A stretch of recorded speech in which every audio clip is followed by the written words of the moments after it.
하나님의 말씀은 마가복음 14장 53절로 72절이 되겠습니다. 한 절씩 교독하겠습니다. 그들이 예수를 끌고 대제사장에게로 가니 대제사장들과 장로들과 서기관들이 다 모이더라. 베드로가 예수를 멀찍이 따라 대제사장의 집들 안까지 들어가서 아랫 사람들과 함께 앉아 불을 쬐더라. 대제사장들과 온 공회가 예수를 죽이려고 그를 칠 증거를 찾되 얻지 못하니 이런 예수를 쳐서 거짓 증언하는 자가 많으나 그 증언이 서로 일치하지 못함이라. 어떤 사람들이 일어나 예수를 쳐서 거짓 증언하여 이르되 우리가 그의 말을 들으니 손으로 지은 이 성전을 내가 헐고 손으로 짓지 아니한 다른 성전을 사흘 동안에 지으리라 하더라 하되 그 증언도 서로 일치하지 않더라. 대제사장이 가운데 일어서서 예수에게 물어 이르되 너는 아무 대답도 없느냐?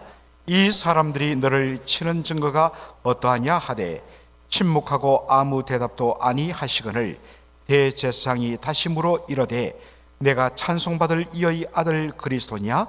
예수께서 이르시되 내가 그니라. 인자가 권능자의 우편에 앉은 것과 하늘 구름을 타고 오는 것을 너희가 보리라 하시니 대제사장이 자기 옷을 찢으며 이르되 우리가 어찌 더 정의를 요구하리요? 그 신성모독하는 말을 너희가 들었도다. 너희는 어떻게 생각하느냐 하니 그들이 다 예수를 사형에 해당한 자로 정죄하고 어떤 사람은 그에게 침을 뱉으며 그의 얼굴을 가리고 주먹으로 치며 이르되 선지자 노릇하라 하고 하인들은 손바닥으로 치더라.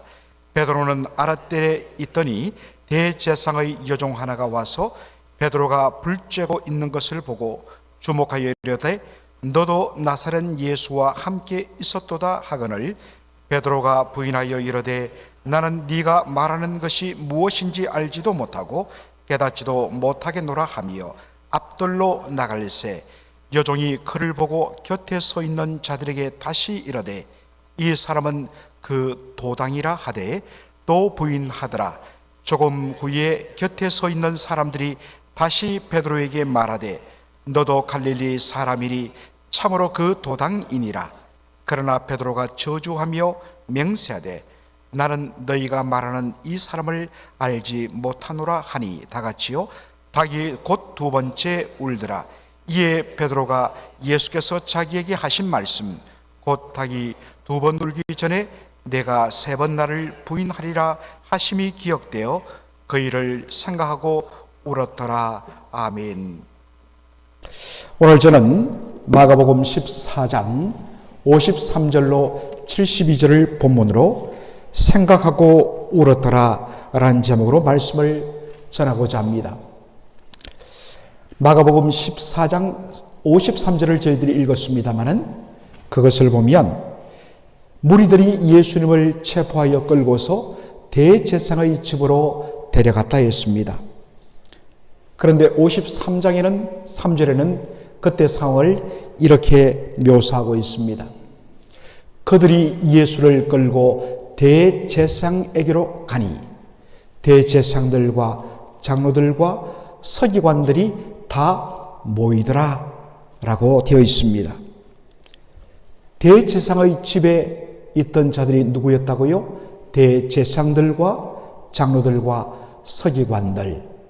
이것은 제가 어제 말씀드린 대로 바로 이들은 유대의 최고 사법 결의기관인 산헤드린 공회의 회원들을 가리키는 말이라고 했습니다.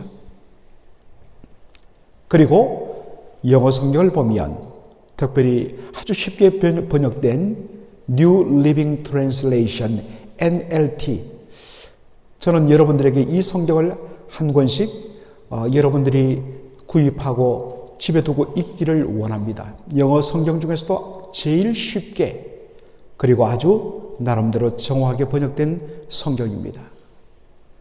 그들이 예수를 대제사장의 집으로 데려갔다 했는데 바로 대제사장, 서기관들, 즉 율법 선생들 그리고 백성들의 장로들이 had gathered. 이미 예수님을 데려오기 전부터 그들이 거기에 모여 있었다라고 되어 있습니다. 이것은 예수님을 체포하고 예수님을 신문하고 그리고 그 결과를 가지고 총독에게 예수님을 사형시키라고 모든 각본이 완전히 이미 다 철두철미하게 짜여졌고 그 대본대로 그들이 움직였다는 것을 보여주는 그러한 말입니다. 그리고 이들이 동원한 것은 바로 거짓 증인들이었습니다. False witness. 거짓 증인들을 동원했습니다. 왜냐?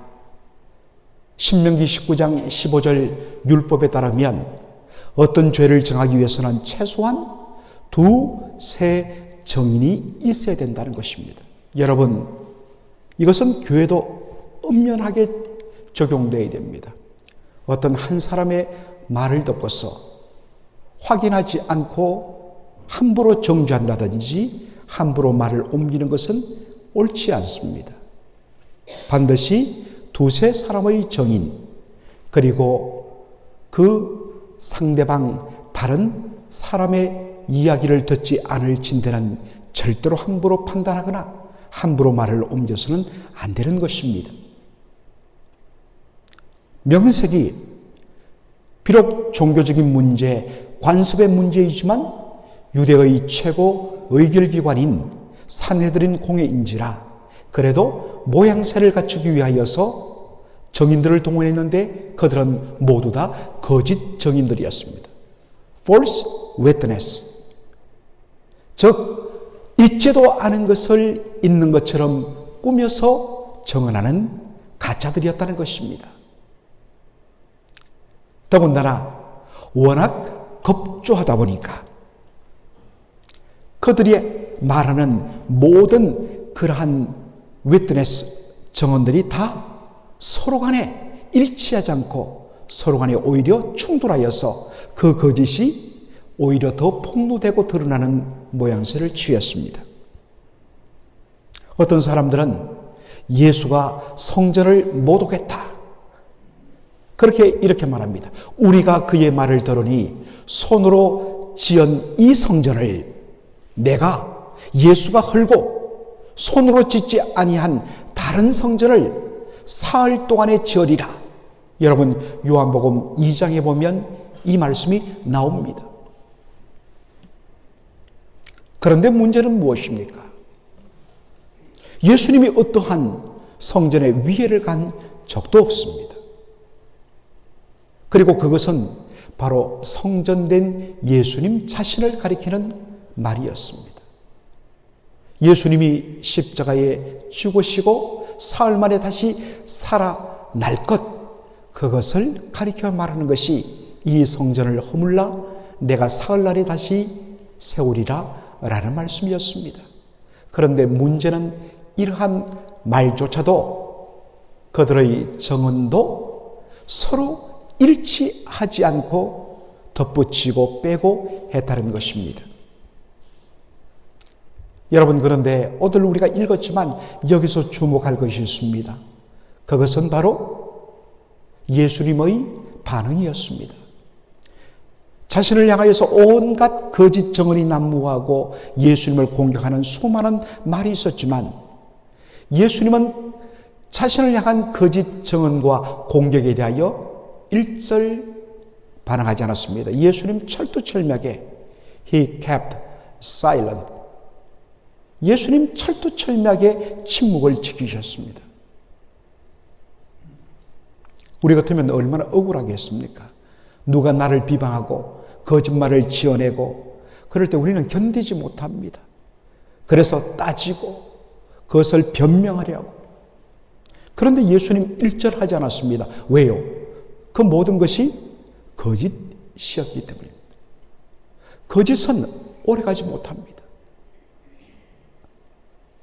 그리고 반드시 하나님께서 우리의 의를 정오의 햇빛같이 환하게 드러내실 것이기 때문에 하나님의 진리 되심을 확신하기 때문에, 그리고 참이 언제나 거짓을 이길 것을 확신하기 때문에 예수님 반항하지 않았습니다. 그러나 예수님이 반항한 것이 하나 있었습니다.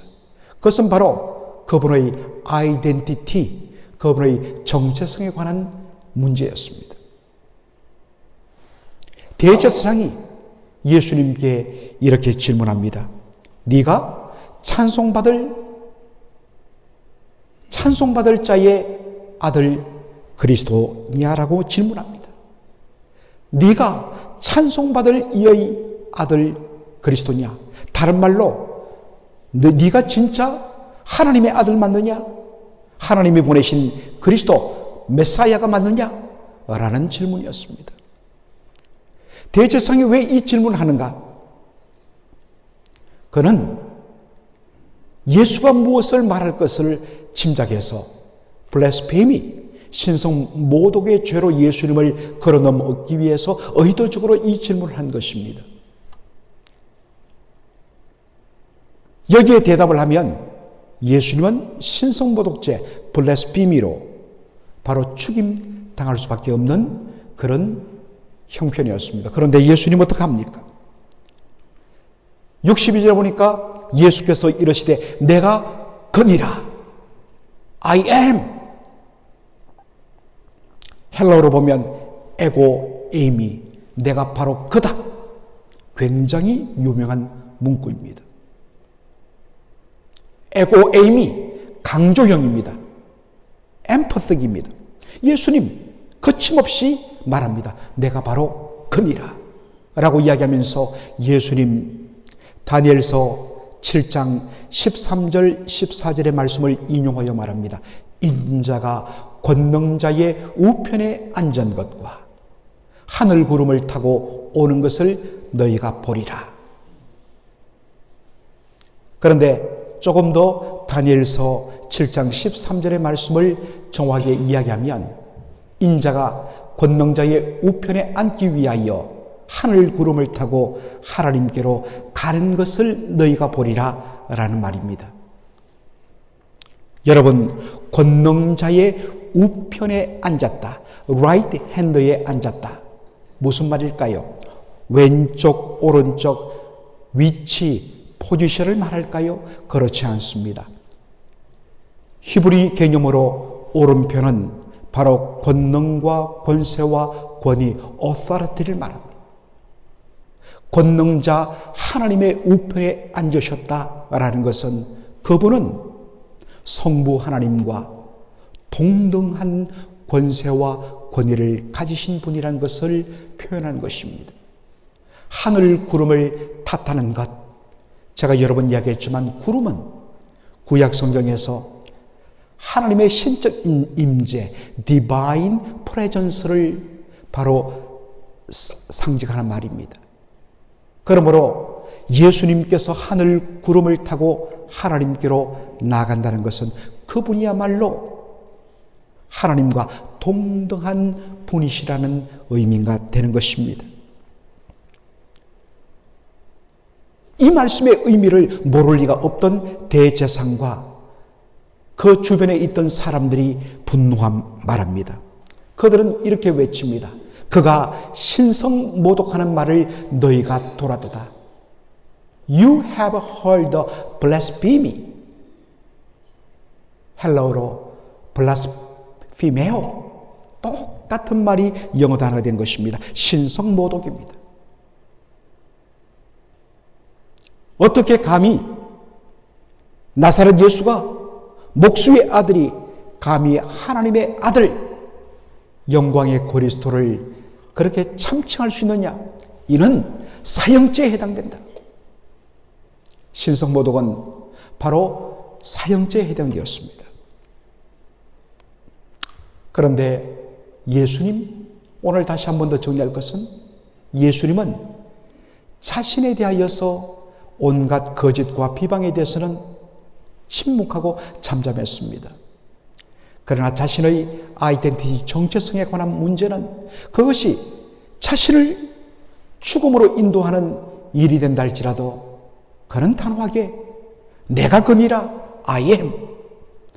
이라고 말씀을 하셨던 것입니다. 사랑하는 성도 여러분, 오늘 고난주간을 맞이해서 우리는 이 말씀을 기억할 필요가 있습니다.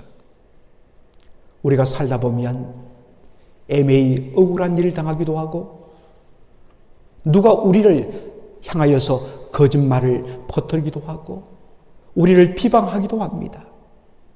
우리는 이러한 일에 대해서는 참지 못합니다.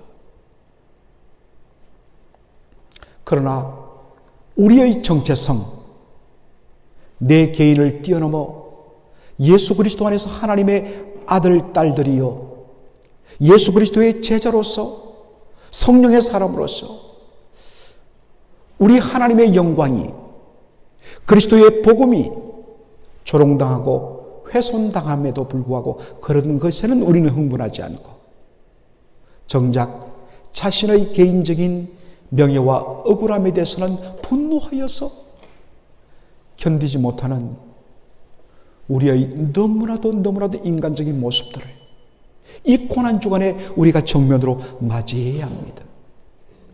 내가 주님을 위하여라면, 영혼을 살리기 위하면 내 어떤 것도 다 내려놓으리라.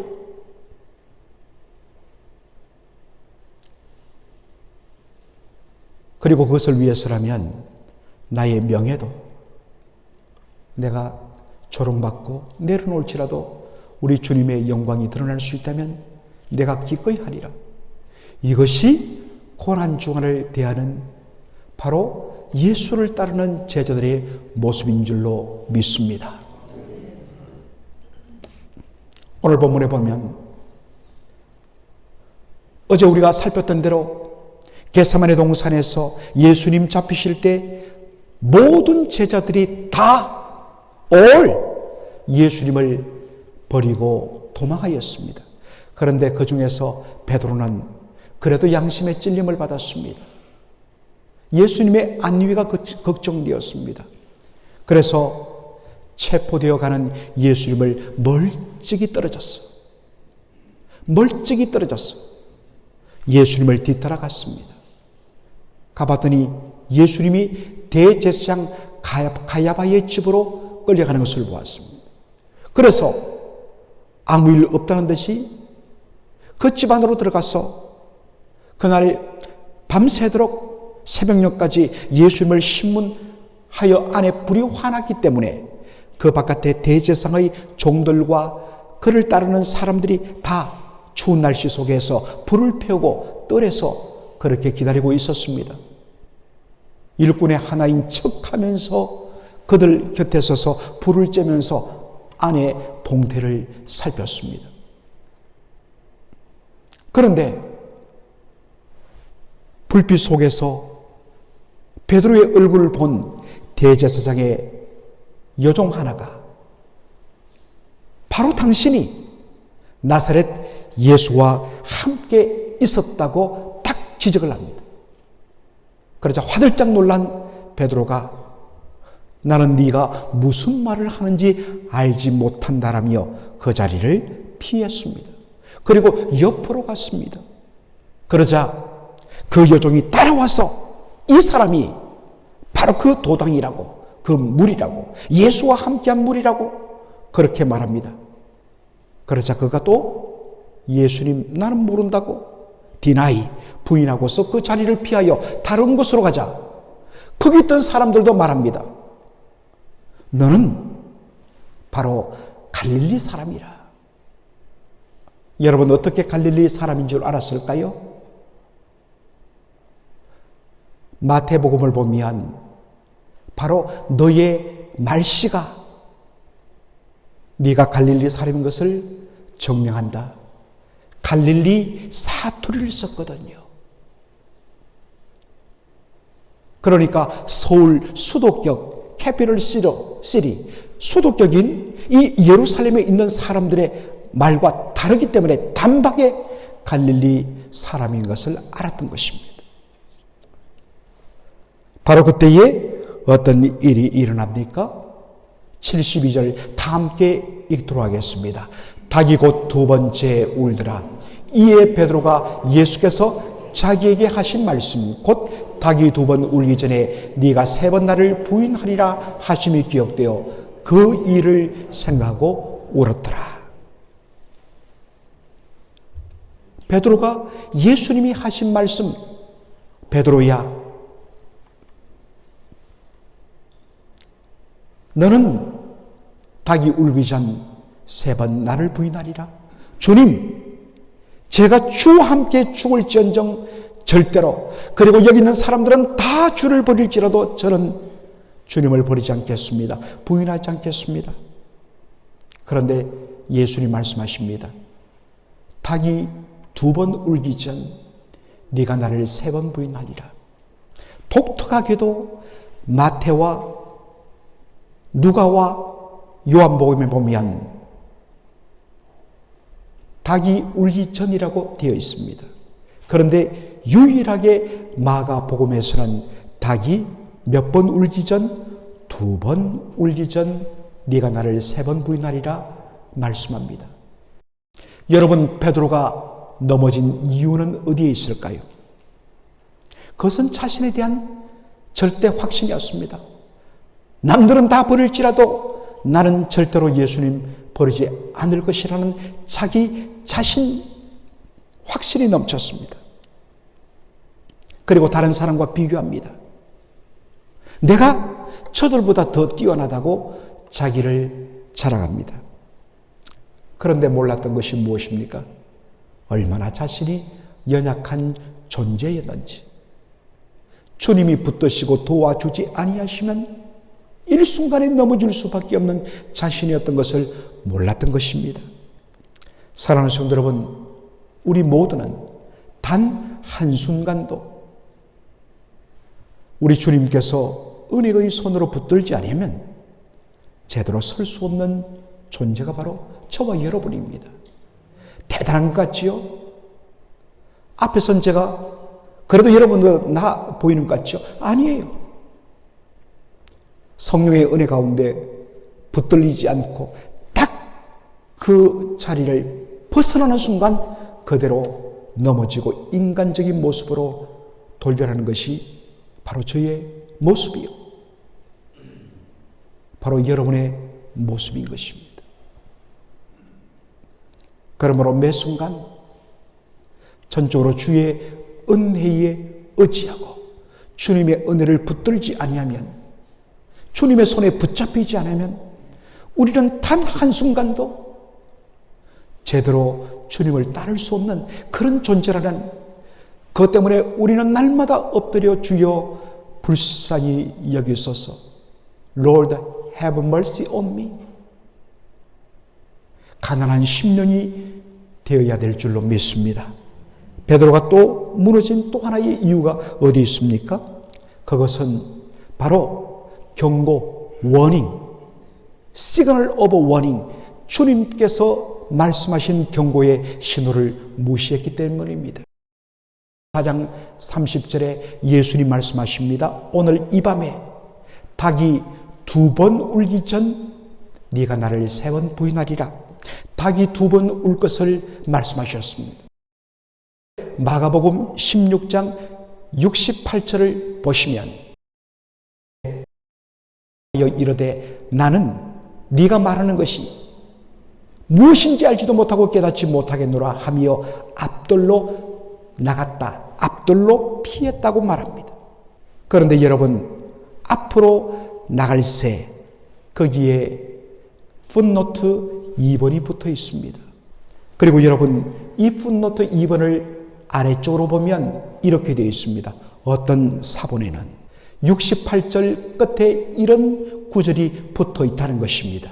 마침 닭이 뭐하더라? 울더라. Some early manuscripts, entryway, 그 다음에 and the rooster crowed. 닭이 울었다.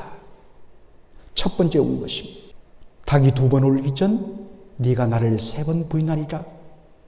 첫 번째 닭이 울었을 때 아하, 주께서 경고하시는구나. 그래서 그 자리를 멀리 피해야, 도망해야 마땅했습니다. 그런데 베드로는 어떡합니까? 그 자리를 피하는 듯 했지만 바로 옆으로 피했습니다. 멀리 가지 않았습니다. 그 안에서 뱅뱅 돌았습니다. 그러다가 그만 무너져 버린 것입니다. 사랑하는 성도 여러분, 요즘에 말씀을 읽을 때, 그리고 설교 말씀을 들을 때, 그리고 여러분이 차를 타고 가거나 유튜브를 켰는데 거기에 어떤 설교 말씀을 여러분 들을 기회가 있었을 때, 그 말씀 가운데 유독 여러분의 귀에, 여러분의 마음에 조금 부담스러우면서도 걸리는 그런 말씀이 있습니까? 그것이 어떤 의미에서는 하나님께서 여러분에게 주시는 닭 울음소리, 시그널 오브 워닝일 것입니다. 그런데도 하나님께서 주의 종을 통하여, 그리고 성령 말씀을 통하여 자꾸만 말씀하는데, 여러분 그것을 애써 내일 아니지, 귀찮은데 뭐, 여러분 피하지 않습니까? 여러분 주목하시기 바랍니다. 그 말씀을 들었음에도 불구하고 계속 그 잘못된 자리에, 주님이 원치 않는 자리에, 주님이 눈길을 주기를 싫어하는 자리에 여러분 머문다면 바로 그 자리가 여러분이 넘어지는, 망하는 자리가 되고 말 것입니다. 제가 종종 여러분에게 소개하는 한자 표현이 있습니다. 금묵작이라. 이 금은 먹을 가까이 하면 반드시 어떻게 된다고요? 검게 묻게 되는 것입니다. 그 누구도 여기서 예외가 될 수 없습니다. 나는 금은 물감, 먹 가까이 있지만 나는 절대로 괜찮을 거야. 여러분 그 순간 무너지게 되는 것입니다. 시험과 유혹의 자리는 속이 떠나야 마땅합니다.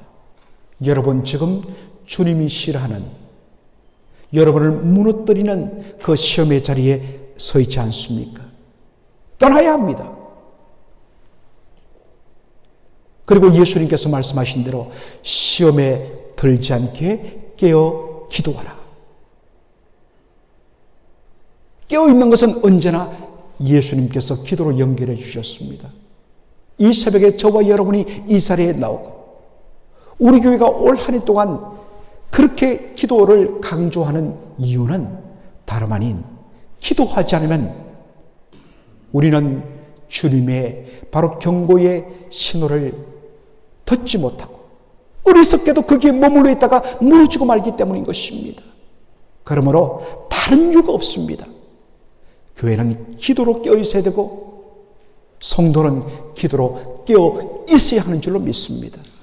자발적으로 안 되기 때문에, 그래서 어떤 의미에서는 여러분에게 피곤을 무릅쓰고 이 새벽에 나와 주십시오.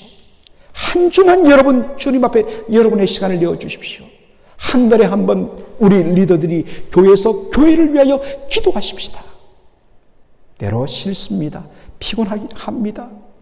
그리고 사정이 안 맞을지라도 우선순위를 그 말씀에 두고서 우리가 모여 주 앞에 엎드릴 때에 하늘문이 열리고 주께서 도와주시는 은혜의 비가 내리고 그 힘으로 우리는 능히 예수님을 따라 살아갈 줄로 믿습니다. 기도하도록 하겠습니다. 오늘 이 시간 먼저 우리가 하나님께로부터 받은 이 말씀, 성령께서 여러분의 마음속에 주시는 이 말씀의 감동 앞에 우리가 붙들고 기도해야 할 줄 믿습니다. 여러분, 자신에 대하여 억울한 일을 당한, 말로서 억울한 일을 지금 당하고 있습니까? 여러분 그때에 그런 일 정도라면 참이 아니기 때문에 반드시 이것은 사라진다. 여러분, 오 주여 온전히 거기에 반응하지 말게 하여 주옵소서. 진리가 이길 줄로 믿습니다. 그렇게 여러분 기도하는 여러분 되기를 원합니다. 그러나 주님의 영광에 대해서는 단호하게 반응하는 저와 여러분 되기를 원합니다. 또한 베드로가 무너졌던 이유가 뭐였습니까? 자기는 문제없다고 생각하는 자기 확신 때문이었습니다. 한순간 주님께서 붙들어 주지 않으면 우리는 무너질 수밖에 없는 연약한 존재입니다. 오늘 이 시간 여러분 주님 앞에 기도하십시다. 주여, 매 순간 주의 은혜에 붙들리기 원합니다. 주여, 주께서 이 손 놓으시면 저는 망합니다. 주여, 주님의 손으로 붙들어 주시고 저도 주님 붙들기 원합니다. 도와주시옵소서. 오 주님, 지금 거듭거듭 주님께서 경고의 신호를 보여주고 있는데 그 사망의 자리, 그 실패의 자리에 우리가 계속 머물고 있는 것 아닌지 주여 결단하게 하시고 떠나게 하여 주시고 이번 한 주간 내내 기도 가운데 깨어서 믿음으로 성례하는 저 자신이 되게 해달라고 우리 바로 오늘 받은 말씀을 위하여 기도하십시다. 또 하나, 예수님께서 우리를 위하여 십자가에 피 흘려 죽으셔서 고난당하셨는데 바로 우리가 이 고난주간을 보내고 부활주의를 우리가 맞이하는 이유가 무엇입니까? 바로 그것이 복음의 기쁜 소식이기 때문입니다. 이 기쁜 소식, 지난 3년간 팬데믹을 거치면서 신앙생활을 떠나버린 수많은 영혼들이 우리 주위에 얼마나 많은지 모릅니다. 여러분 기도하십시다. 내가 그들을 반드시 이번 부활주일에는 한 사람씩 내가 이 예배당으로 데려와서 이 예배당을 채우고 그들로 말미암아 부활의 예수님의 복음을 듣게 해달라고, 그래서 그 영혼을 살리는 저 자신이 되게 해달라고 여러분 지금 품고 있는 그 영혼들을 위하여 기도하고 이번 주에 내가 반드시 그 영혼 한 영혼들을 내가 주 앞으로 데려오는, 그래서 정말로 예배당에 그렇게 복음을 들어야 할 자들로 가득 차는 그러한 일이 나 한 사람을 통하여 일어나게 하여 주시옵소서. 여러분 마음속에 품고 있는 그 영혼을 위하여 주님 앞에 이 시간 오늘 받은 말씀과 더불어서 함께 우리가 주님 앞에 기도하며 나가도록 하겠습니다. 기도하겠습니다. 살아계신 우리 아버지 하나님, 오늘 주님께서 우리에게 주신 이 귀한 생명의 말씀 앞에 하나님 아버지여, 오늘도 저희들이 아멘으로 반응하게 하여 주신 것 감사합니다. 아버지 하나님이여, 아버지 하나님이여, 이 시간 주님 앞에 내어놓습니다. 주의 영광, 주님의 영광이 무너지는 것에 하나님 아버지 우리는 무관심하면서도 하나님 자신에 관한 문제라면 하나님 아버지 견디지 못하고 흥분하던 우리의 이 부끄러운 아버지 하나님이여, 지극히 이기적인 모습들을 주 앞에 회개합니다. 주여, 주님의 영광을 사모하게 하여 주옵소서. 주님의 영광에 대하여 열심되게 하여 주옵소서. 그러나 아버지 하나님 때로 애매하게 억울하게 아버지 하나님의 말을 듣는 부분이 있다 할지라도 주여, 아버지 하나님이여 기꺼이, 아버지 하나님이여 기꺼이 주님 앞에 내어놓고 아버지 하나님의 침묵할 수 있는 저희들 되게 하여 주시길 원합니다. 하나님, 우리 아버지 한순간도 주께서 붙들어 주지 아니하시면, 주의 은혜에 붙들리지 않으면, 성령의 은혜에 거하지 않으면 우리는 아버지 하나님 아무리 우리가 아무리 기도하고 아무리 오래 생활을 했더라도 우리는 그 자리에서 무너질 수밖에 없는 연약한 존재인 것을 알게 하여 주시고 늘 기도 가운데 끼어서 주의 음성 듣게 하여 주시고 주의 신호에 민감한 저희들 되게 하여 주시길 원합니다. 이 고난 주간에 하나님 우리 아버지여, 우리가 하나님 아버지 예수님의 고난을 묵상하며 은혜 받고 하나님 아버지 부활의 주님을 기다리며 부활주의를 기다리고 있는데, 하나님 이 복음이 바로 진짜 필요한 영혼들이 누구이겠습니까? 하나님 아버지 이미 예수 믿고 이 은혜 생활하는 저희들 뿐만 아니라 하나님 아버지여, 지금 낙심하여서 아버지 하나님의 수년째 아버지 교회에 오지 않고 있는 그 영혼들을 향하여 우리가 기도하며 그들의 이름을 부르며 하나님 우리 아버지여 그들을 위하여 기도하는 가운데 그들에게 찾아가서 아버지 하나님이여 주일날 이 예배당 주님의 잔치의 자리에 그들을 데려옴으로 말미암아 그들이 복음을 듣고 그들이 다시 믿음이 회복되는 놀라운 은혜의 역사들이 나타나게 하여 주시옵소서. 아버지 하나님 감사합니다. 오늘 우리가 주 예수의 이름으로 구한 모든 것들 가운데 주께서 은혜 주실 줄로 믿고 감사하며 예수님의 이름으로 기도하옵나이다. 아멘.